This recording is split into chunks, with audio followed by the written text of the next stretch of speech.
Okay, so now we're going to talk about ecological studies, and here's our trusty evidence hierarchy. And so you can see we just talked about case reports and case series. We talked a little about case control, but we're going to move slowly up this pyramid. Well, hopefully not too slowly. So now we're on ecologic studies. And as you remember from the first video, ecologic studies are what we're calling descriptive studies as opposed to analytic studies. So these three up here are all analytic studies, and these are all descriptive studies. Another way I think that the USMLE calls them observational studies, these in particular observational studies. But anyway, so let's talk about them. So the key to ecological studies is that the measures in the study are characteristics of groups rather than individuals. So this map here shows that, for an example, like you might look at one measure might be the rate of, say, hypertension in a particular country, and you may link that rate of hypertension or prevalence of hypertension in the country to some exposure, okay? And that exposure is also a country level variable. So, for example, the amount of salty products that are sold annually in the country, and link that to hypertension in the country. So the point is that while many studies are looking at individuals, ecological studies are looking at groups. So I'll give you a couple examples. So here's an example of a great ecological study, one of my personal favorites. So what this study shows is the prevalence of hypertension in these different populations. Okay, so this prevalence is obviously a measure of a group rather than an individual. So it's not whether an individual has hypertension or not, it's the prevalence of hypertension within the whole group. So this is looking at Nigeria. In the population of Nigeria, prevalence of hypertension is around 12%. In the population of Canada, prevalence of hypertension is almost 30%, just below 30%, and so on, okay? And the point of this particular study was to look at racial differences in hypertension. So within the United States, it's pretty well known that blacks have much higher prevalence of hypertension than whites. And you can see in the U.S. the hypertension prevalence on this graph is broken down by race. So you see U.S. whites are below 30%, whereas U.S. blacks are extremely high. This was in 2005, it may be even higher now. 45% of U.S. blacks have hypertension. And so this within the states has often been attributed to genetics, a genetic difference between blacks and whites. But what is shown in this chart here, and was discovered in this study, or pointed out in the study, was that look at Nigeria, which is a African population, well, they are African, has very low prevalence of hypertension. And looking at Jamaica, which is also an African population, population from Africa, prevalence in this population, okay, is only slightly higher than the prevalence in U.S. whites. And then you go to U.S. blacks, and then you're seeing a much higher prevalence. But by looking at it in this way, you can get a pretty strong impression that it's not genetic. So it's not having an African genetic heritage that is related to hypertension. So you can rule out, this provides strong evidence for ruling out the hypothesis that it's an African genetic heritage that is causal of high prevalence of hypertension.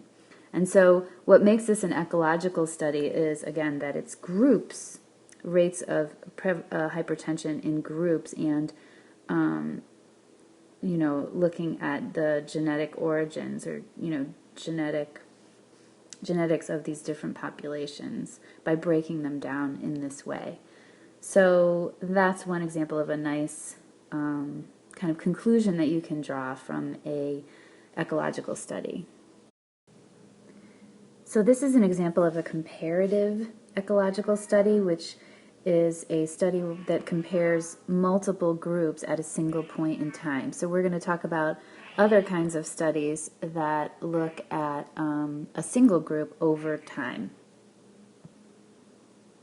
So this shows an example of a study that looks at changes over time, an ecological study that looks at changes over time. So this study looks at smoking prevalence in Italy, and the question is whether a new law that outlawed smoking in all indoor public places,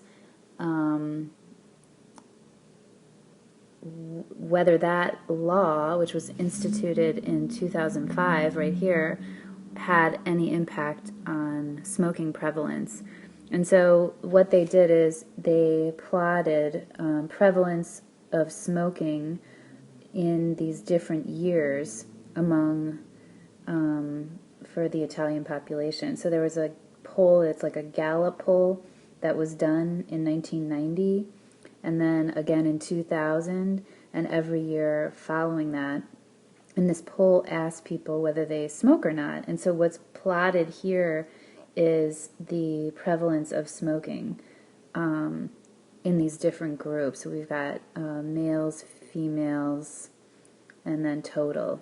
And then what we look at here is the change per year in smoking prevalence prior to the law in 2005 and then after the law. And so you can see they're arguing from this data that the change was much less. The decrease in smoking prevalence was lower before the law than after the law. And so there was a systematic reduction in the number of people who were smoking, but what they argue is that that reduction increased dramatically after the law. So this is a case of another ecological study because it's looking at groups and it's looking at changes over time in those groups as opposed to comparing groups at a single point in time. So of course there are strengths and limitations to ecological studies. Ecological studies are fast and cheap, and this is mainly because they use information that's already available. So for example, hypertension statistics by country are often generated by the country, and there's other data also generated by the country that you can correlate or use to look at the association between different variables at a group level. So they're fast and cheap. And also they're used to generate hypotheses, just like case series and other, and then cross-sectional studies that we're going to talk about. Limitations, one is that they can't control for the effects of confounding factors. I'm not going to talk about that now, but we'll get back to it when we talk about confounding. Second, there's no information on the level of exposure.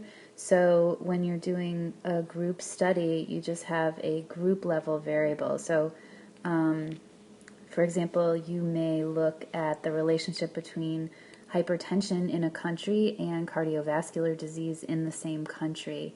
And you may see that there's a relationship so that the countries or groups, groups of individuals with higher prevalence of hypertension also have higher prevalence of cardiovascular disease. However, you don't know the level of exposure of to hypertension or the specific blood pressure in those individuals because, well, you may know it in the individuals, but at a group level you just have one number that characterizes the group. So you don't have level of exposure because you don't have individual.